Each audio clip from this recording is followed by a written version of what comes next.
If you want to be successful in audio production, there are some essential skills that you're going to need to build and foster within yourself. You may expect a list of technical skills, and while I will mention a few, there are some non-technical skills that I believe will take you much further. The world of audio production is vast. Throughout your career, you'll consistently be confronted with unpredictable problems to solve. Trying to learn the specific actions to take for every specific situation will be futile because every situation is different. If you're going to focus on one skill to make yourself a better audio engineer, I'd recommend you focus on the basics that apply to every situation. The most basic and powerful skill you can possess in the audio industry is the ability to troubleshoot problems, and the foundation of understanding how to troubleshoot is to have an intimate understanding of signal flow. If you learn to think in terms of signal flow, you'll be able to find solutions to problems much more quickly. And when things inevitably go wrong with an audio system, you'll take a systematic approach to finding the issue and fixing it. It's great to learn everything about a specific piece of gear, but the truth is, working in the real world will require you to adapt to unfamiliar equipment. If you understand the core elements of audio, you'll be able to walk into any situation with the tools to understand even the most complex problems. You can read all of the books and watch all of the videos, but only experience will prepare you for the high-pressure situations you're bound to face in this industry. In fact, even the most knowledgeable audio engineers can crumble under intense circumstances.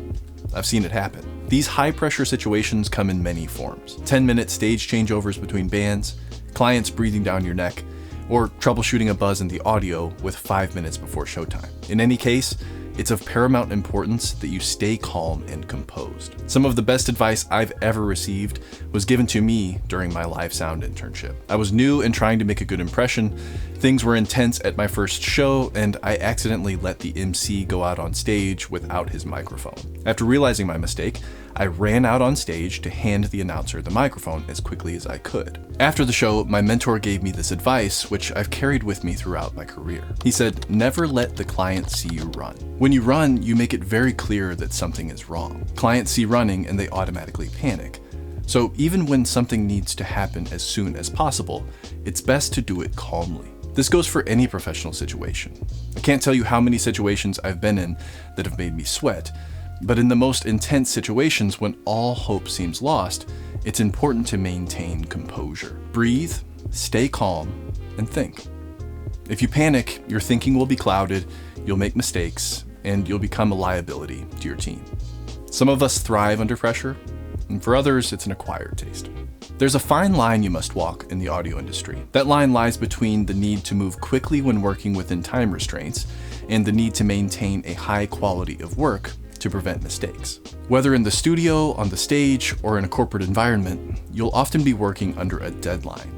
This can really increase the pressure of a situation. As I mentioned before, staying calm is an essential skill. Equally important is the ability to stay disciplined and focused. Given that you're going to be racing the clock to meet deadlines, there's an increased chance of making mistakes. And if you make mistakes in the present because you're feeling rushed, you'll spend 10 times longer finding and fixing those mistakes down the line. It's very important to be diligent when running cables, patching, and labeling. If you take a little bit of time up front to stay organized and pay attention to the details, you'll save yourself a lot of time later. Mistakes will be less likely to occur, or at least easier to find if they should occur. With this said, I want you to know that you will make mistakes, and that's okay. When I was first starting out, I thought I could keep a perfect record from day one, and boy was I delusional. Throughout my audio career, I've made mistakes of all sizes. Tiny mistakes that only I noticed, mistakes that everyone noticed, and mistakes so big I'll carry them with me to my grave. Just like in any area of your life, you need to push the boundaries of your comfort zone if you want to learn. Mistakes and learning go hand in hand. Ideally, you'll only be put in situations that your superiors believe you're ready to face. However, sometimes they'll want to throw you into the deep end to see if you can swim. In any case, it's important to see every situation as an opportunity to improve, rather than seeing every situation as a final judgment of your potential. In the beginning, it's easy to get caught up thinking every show or project will be your crowning achievement in life. It's better to remember that you're on a long journey to become the best you can be. An unfortunate and significant part of that journey will be small failures along the way. And I know it's cliche, but it's true. In life and in audio, you either win or you learn. As you make mistakes, your understanding of audio systems will become more refined. One moment you'll think you have everything figured out, and the next moment you'll feel like you're so far behind your peers that you'll never catch up. And I think it's best to stay somewhere in between those two mindsets. There's nothing more off-putting than someone who acts like they know everything. This is especially true for those of us who are just starting out. No one actually expects or believes you know everything, and as long as you don't pretend to know everything, no one will hold that against you. You can choose to focus on learning or to focus on showing off how much you already know. My advice would be to have confidence in what you know, but be open to learning with every chance you get. You may have been taught to do something in one particular way at your previous job or in school, and that's probably a great method. However, everything in audio can be done 100 different ways, so if someone tries showing you a different way, try it with an open mind. It may turn out to be even better than your previous method. If you approach learning from others with an open mind, you don't necessarily have to use that method forever, but being a stubborn know-it-all will likely discourage people from teaching you things in the future. So stay humble and always seek to learn. You'll notice that I didn't include microphone placement, mixing, system tuning, or any other specific technical skills on this list. And that's because you'll learn those things as they come up in real-world situations. You may know how to do a lot of technical things already, and that's great.